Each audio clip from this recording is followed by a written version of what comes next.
तो पिछली क्लास में हम लोगों ने सिंटेक्स यानी सब्जेक्ट वर्ब एग्रीमेंट के सिर्फ इंट्रोडक्शन पढ़ा कि क्या कैसे होता है, सिंटेक्स किसे कहते हैं, सब्जेक्ट वर्ब एग्रीमेंट होता क्या है, सब्जेक्ट और वर्ब के बीच में ये एग्रीमेंट क्या है, कैसे है, इन बातों को हमने जानने का काम किया। आज की हम इस वीडियो में सब्जेक्ट एग्रीमेंट यानी सिंटेक्स के हम रूल्स को पढ़ने का काम करेंगे। ठीक है, तो सबसे पहले जो रूल नंबर 1 है, rule 1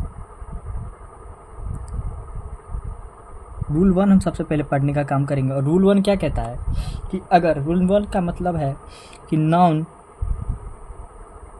plus preposition plus noun और उसके बाद वर्ब आए, तो ये जो वर्ब है ये अपने आप में सिंगुलर होगा या प्लूरल, इसके बारे में हमें पढ़ना है। तो अगर कभी भी सेंटेंस में कोई नाउन रहे, ठीक है, कोई भी सेंटेंस में अगर कभी कोई नाउन रहे, उसके बाद प्रीपोजिशन और उसके ठीक बाद फिर कोई नाउन रहे, तो हम जब भी वर्ब लिखेंगे तो वो वर्ब हम सबसे पहले वाले नाउन, इस नाउन को देखकर ही हम वर्ब लिखेंगे। अगर ये नाउन सिंगुलर होगा तो हम इस हिसाब से सिंगुलर मारेंगे, अगर ये नाउन प्लूरल होगा तो हम लोग प्लूरल को टिक करेंगे। जैसे एग्जाम्पल के तौर पे मैं आपको लिख के देता हूँ। मैंने लिखा कि the merit of these books is well known। ठीक है, पहला सेंटेंस मैंने ये लिखा, कोई दिक्कत नहीं। चलिए अब दूसरा सेंटेंस में लिखता हूँ कि the cost of the production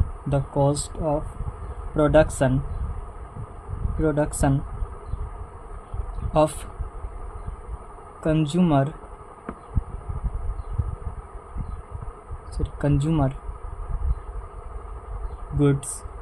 goods in all the countries। तो अब मुझे यहाँ बताइए कि यहाँ पे इज होगा या आर होगा इंक्रीजिंग। ठीक है, तो cost of the production of consumer goods in all the countries is या आर इंक्रीजिंग। तो सबसे पहले हमें देखना है कि ये रहा नॉन, ठीक है, उसके बाद ये रहा प्रीपोजिशन और ये रहा फिर से हमारा नाउन। तो हमने एक बात समझा है कि अगर नाउन रहे, उसके बाद प्रीपोजिशन रहे और फिर नाउन रहे, तो हम सबसे पहले वाले नाउन को देखकर सब्जेक्ट वर्ब एग्रीमेंट तैयार करते हैं। तो सबसे पहले वाला अगर नाउन देखें तो यहाँ पे ये अपने आप में क्या है, सिंगुलर है। और इस बुक्स को देखें तो ये आप में प्लूरल है। लेकिन हमने क्या पढ़ा है कि प्रीपोजिशन से आने वाले पहले नाउन को देखकर हम वर्ब को डिसाइड करते हैं। तो यहाँ पे ये मेरिट अपने आप में सिंगुलर है, इसीलिए मैंने इसके साथ इज का यूज़ किया है। कोई दिक्कत यहाँ तो समझने में नहीं। अगर आप इस सेंटेंस को देखें तो आपको पता चलेगा सर ये नाउन, उसके बाद ये रहा वर्ब, उसके बाद फिर ये नाउन और फिर आ गया प्रीपोजिशन, सॉरी ये प्रीपोजिशन था, और फिर आ गया नाउन। ठीक है, फिर आ गया नाउन, फिर आ गया ये प्रीपोजिशन और फिर अब आ गया इतना बड़ा नाउन। तो अब कहोगे कि सर अब सब्जेक्ट कैसे करें? तो देखिए, चाहे नाउन प्लस प्रीपोजिशन हुआ, ये प्लस नाउन प्लस फिर से preposition plus noun plus preposition, इसी तरह करते करते कितना ही नाउन प्रोनाउन प्रीपोजिशन आ जाए, और जब वर्ब की बात आती है तो वर्ब हम सबसे पहले वाले नाउन, इस नाउन को ही देखकर वर्ब लगाएंगे। हमको बाकी किसी नाउन से मतलब नहीं कि ये नाउन सिंगुलर है प्लूरल है, आने वाला कितना ही नाउन आ जाए, कितना ही प्रीपोजिशन चले, उससे कोई फ़र्क नहीं पड़ता, हम पहले वाले नाउन को ही देखकर मारेंगे। यहाँ भी और यहाँ भी, चाहे एक नाउन रहे, दो नाउन के बीच में रहे, या दो से ज़्यादा नाउन रहे, एक नाउन, दो नाउन, तीन नाउन है, चाहे कितना भी नाउन रहे, उससे कोई फ़र्क नहीं पड़ता। हम प्रीपोजिशन से पहले आने वाले नाउन को देख के ही सब्जेक्ट वर्ब एग्रीमेंट तैयार करेंगे। तो यहाँ पे इस प्रोडक्शन से कोई मतलब नहीं है, ये प्रीपोजिशन है, इसके बाद ये आया, कोई मतलब नहीं। इस प्रीपोजिशन के पहले ये आया है, इससे भी कोई मतलब नहीं। इस प्रीपोजिशन के बाद ये आया है, कोई मतलब नहीं। सबसे पहले वाले प्रीपोजिशन के सबसे पहले वाले वर्ड, सबसे शुरू वाला नाउन को हम लोग देख के वर्ब मारेंगे। और कॉस्ट अपने आप में आप देखें जो सिंगुलर है, और सिंगुलर के लिए ही हम यहाँ पे इसको टिक करेंगे। ठीक है, तो पहला रूल ये कहता है कि अगर नाउन लिखा हो और उसके बाद कितना ही नाउन प्रीपोजिशन क्यों ना आ जाए, नाउन प्रीपोजिशन क्यों नहीं आ जाए, हमें उससे कोई फ़र्क नहीं पड़ता। हम जो भी सब्जेक्ट वर्ब एग्रीमेंट्स तैयार करेंगे वो इस पहले नाउन को ही देखकर हम इज़ या आर जो भी डालना होगा हम इस पहले नाउन को ही देख कर डालेंगे। इस पहले नाउन के नंबर और पर्सन को देखकर, इस नाउन के नंबर और पर्सन को देखकर ही हम लोग वर्ब का यूज़ करेंगे। नंबर में या तो सिंगुलर होता है या तो प्लूरल होता है, मैंने पिछली वीडियो में बताया। और पर्सन में फर्स्ट पर्सन, सेकेंड पर्सन और थर्ड पर्सन होता है, ये भी आपको पता है। ठीक है, तो पहला रूल ये कहता है। ठीक है, यहाँ तक समझने में आपको मुझे लग रहा है कोई भी दिक्कत नहीं होगा आप सबको समझने में। ठीक है, अब चलते हैं roll number second. Rule number second क्या कहता है? तो रूल सेकेंड है indefinite number plus of plus noun. अब सर ये इंडेफिनिट नंबर क्या होते हैं? इंडेफिनिट का मतलब होता है ऐसे नंबर जो कि निश्चित नहीं होते हैं। जैसे इंडेफिनिट नंबर के कुछ रूप देख लेते, जैसे आपको लिखा हुआ मिल सकता है a number of, a quarter, ठीक है, 2/3, ठीक है, आपको हो सकता है 3/4, all, some, most, mass, minority, majority, plenty, percent,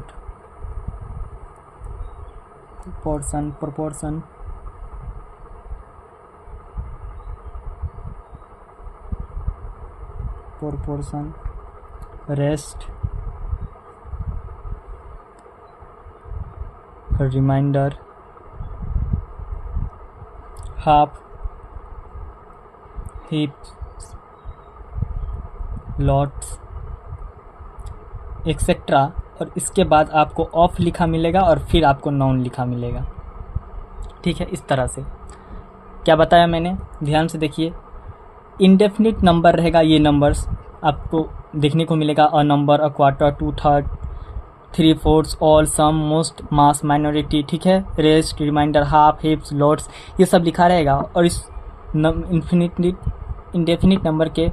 number के रूप में ये सब में से कोई भी लिखा रहेगा। उसके बाद आपको ये प्रीपोजिशन ऑफ देखने को मिलेगा और उसके बाद अगर ये नाउन देखने को मिले तो हम लोग वर्ब का चुनाव इस इंडेफिनिट नंबर को देखकर नहीं, इस नाउन को देखकर लगाएंगे। अगर ये नाउन सिंगुलर रहे तो सिंगुलर वर्ब, अगर यही नाउन प्लूरल रहे तो प्लूरल वर्ब, इसका यूज़ होगा। मैं आपको एक एग्जांपल के तौर पे इसको समझाने का काम करता हूँ। मैंने लिखा एक सेंटेंस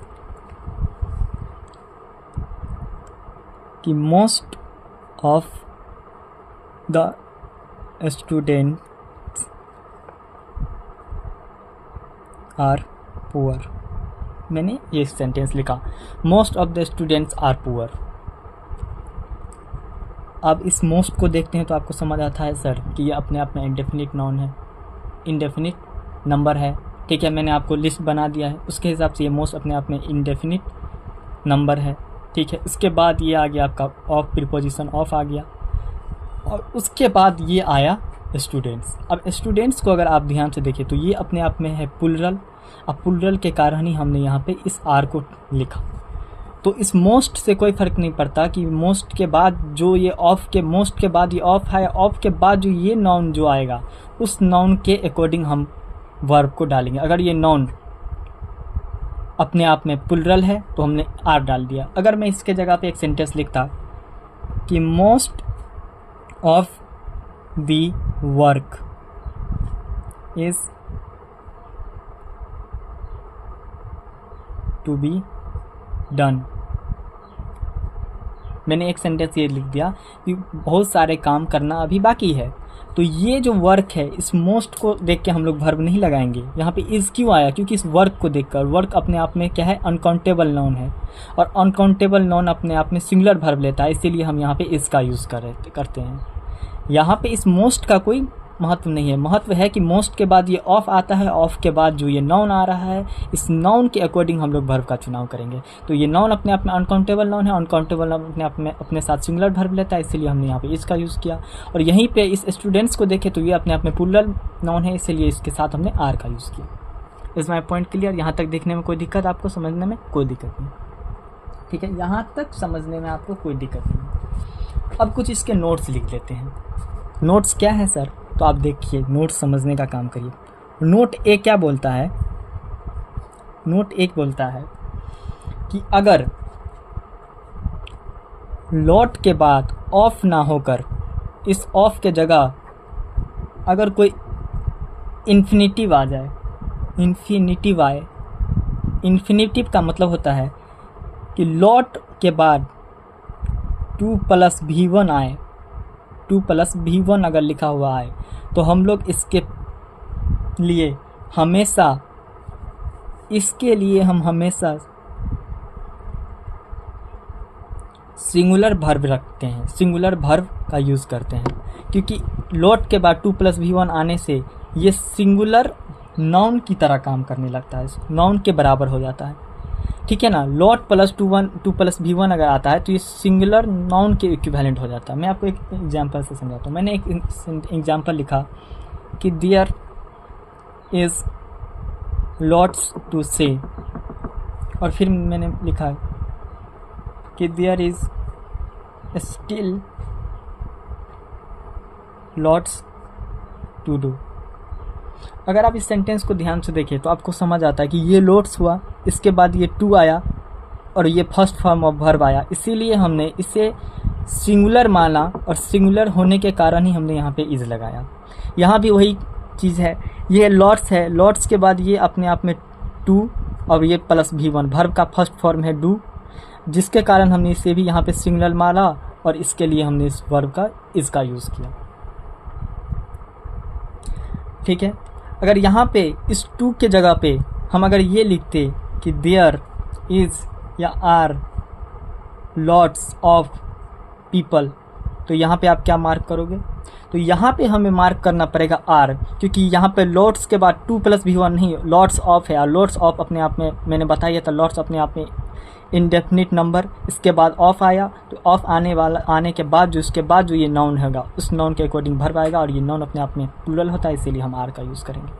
यहाँ तक समझने में कोई दिक्कत नहीं।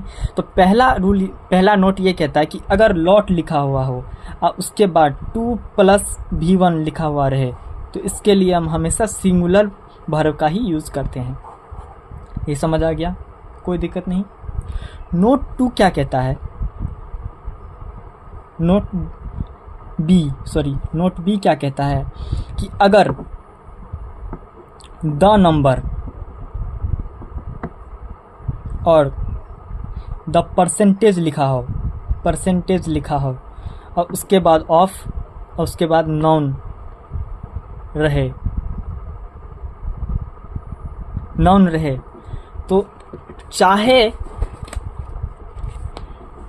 ये जो नाउन है, ये जो दोनों नाउन है, चाहे ये सिंगुलर रहे चाहे ये प्लूरल रहे, फ़र्क नहीं पड़ता, इसके बाद आने वाला वर्ब हमेशा सिंगुलर हेल्पिंग वर्ब ही आएगा, सिंगुलर वर्ब ही यूज़ होगा। एग्जाम्पल के तौर पे मैं आपको दिखलाता हूँ। मैंने लिखा कि the number of boys is या आर, अगर मैं इंक्रीजिंग बोलूँ तो आप क्या मार्क करेंगे? एक ये लिखिए, और दूसरा द परसेंटेज ऑफ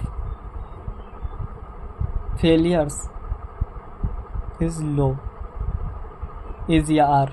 अब बताने का काम करें आप इन दोनों में से क्या टिक करेंगे। तो देखिए, जैसे ही द नंबर लिखा हुआ है तो उसके बाद ऑफ तो है ही, लेकिन उसके बाद नाउन चाहे सिंगुलर है या प्लूरल, ये प्लूरल ही नाउन है, लेकिन इससे कोई फ़र्क नहीं पड़ता, हम हमेशा सिंगुलर वर्ब को ही लेके चलेंगे, क्योंकि ऑफ प्लस नाउन, ऑफ के बाद ये जो नाउन आया है, नाउन उसके पहले ऑफ और उसके पहले जो ये नंबर द नंबर आया है, किसकी बात कर रहे हैं? सिर्फ द नंबर की। अगर द नंबर लिखा रहे उसके बाद ऑफ आया उसके बाद नाउन आए, तो हम हमेशा सिंगुलर वर्ब ही लेके चलेंगे, चाहे ये नाउन प्लूरल रहे या singular. Is my point clear? इसी तरह से ये जो हम लिखते हैं द परसेंटेज ऑफ, तो द परसेंटेज के बाद अगर ऑफ आए और उसके बाद अगर नॉन आए तो इसे भी हमेशा हम सिंगुलर ही लेके चलेंगे, इसे हमेशा ही हम सिंगुलर लेके चलेंगे, इसके साथ कभी भी प्लूरल वर्ब का हम यूज़ नहीं करेंगे। तो यहाँ पे एक बात हमें समझ आ गया कंक्लूजन के तौर पे कि चाहे आप यहाँ पे लिखे द नंबर ऑफ या the percentage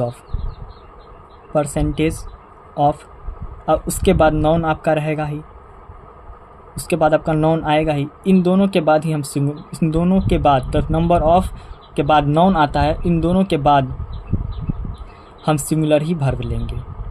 the percentage of और फिर नॉन आता है, उसके बाद भी हम लोग सिंगुलर वर्ब भी लेंगे। तो द नंबर ऑफ रहे और द परसेंटेज ऑफ रहे, इसके लिए हमेशा हम सिंगुलर वर्ब का ही यूज़ करेंगे। समझ आ गया यहाँ तक?